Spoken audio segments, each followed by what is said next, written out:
sur Mer ak xëy na jafe-jafe yu ngeen jànkonteel wala ay bëgg-bëgg yu ngeen am na lu ma lire gis ko que Thiaroye sur Mer dafa bëgg a récupérer benn zone actuellement rattachée à Diamaguène Sicap Mbao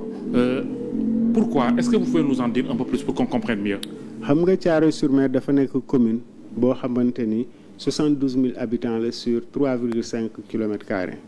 Diamaguène am 7,5 kilomètres carrés. mais dañu seetlu communes yi Thiaroye langal yëpp route nationale moom moo leen séparé. Diamaguène Sicap Mbao nag bi mu ñëwee ba si tali bi dañu ko jéggil tali bi jël une bonne partie de Thiaroye jox ko mais partie bi ñu ko jox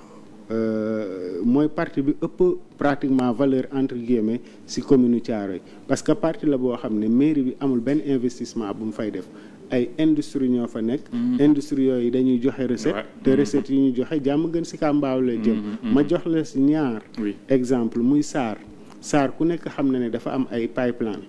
yu jóge Sarr dem port jaarul biir Diamaguène biir Thiaroye la jaar souvent la ñu indil ay problème sax voilà ICS am train boo xam ne dafa jóge si usine bi dem port jaarul Diamaguène biir Thiaroye la jaar di ñu indil nag ay jafe-jafe yoo xamante ni yu jéggi dayo la mais li si gën a décisif mooy dafa am cité cadre boo xam ne Sarr mu ngi foofu noonu ñooñu bu ñuy voté Thiaroye la ñuy voté et je pense que c'est des populations de Thiaroye parce que waa dëkk ba dañ koy wax dañuy wax Bargny géej wax Tëngéej géej wax Thiaroye géej wax Yarax géej mais kenn du wax Diamaguène géej aujourd'hui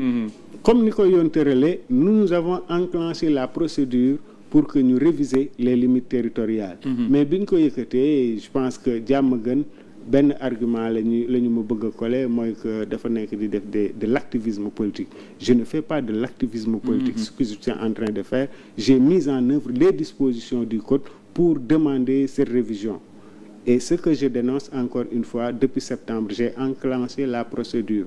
la loi dit que suñu enclenché procédure bi le sous-préfet dafa war a ubbi une enquête jël l'avis des communes ensuite ñu diligenter cette enquête malheureusement bi ñu enclenché loolu ba léegi amul benn réaction de la part de l'autorité administrative et donc ça moi je tenais à le dénoncer pour dire que j'en appelle à l'arbitrage de l'État j'en appelle à l'application de la loi et loolu nag gisaguma ko et aujourd'hui c'est tout Thiaroye qui est mobilisé derrière cette question pour demander justice.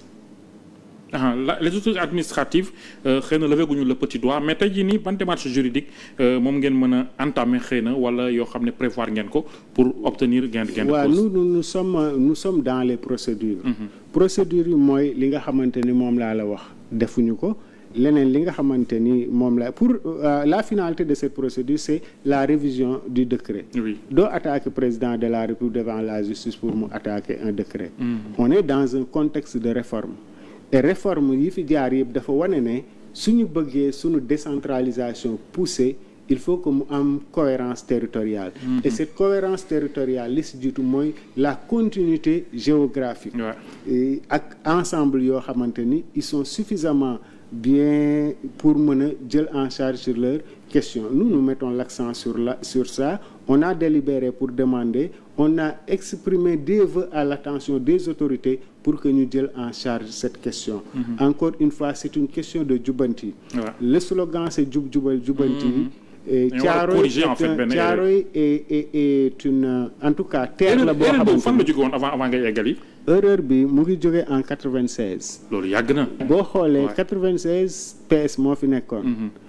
commune yi nga xamante ni dañ ko PDS daf ko njëkk a gagné Thiaroye sur Mer si la bokk Thiaroye sur Mer je pense ak Dagana depuis 96 donc parti socialiste amul woon doole boobu à Thiaroye donc ils ont rattaché une partie pour wàññi doole bi Diamaguène. C'est même ce que Macky Sall a essayé de faire avec certaines communes dernièrement. Voilà, pour dire que de ce point de vue le découpage était purement politique. loo xamante ni dafa politique jamono di dox ba ñun ñu ñëw di ko réclamer nañ ñu ko jox d'autant plus que le risque de tension est permanent à Thiaroye parce que quand moi j'ai commencé à parler de cette question mon homologue ou mon collègue de Diamaguène Sicap Mbao lan la def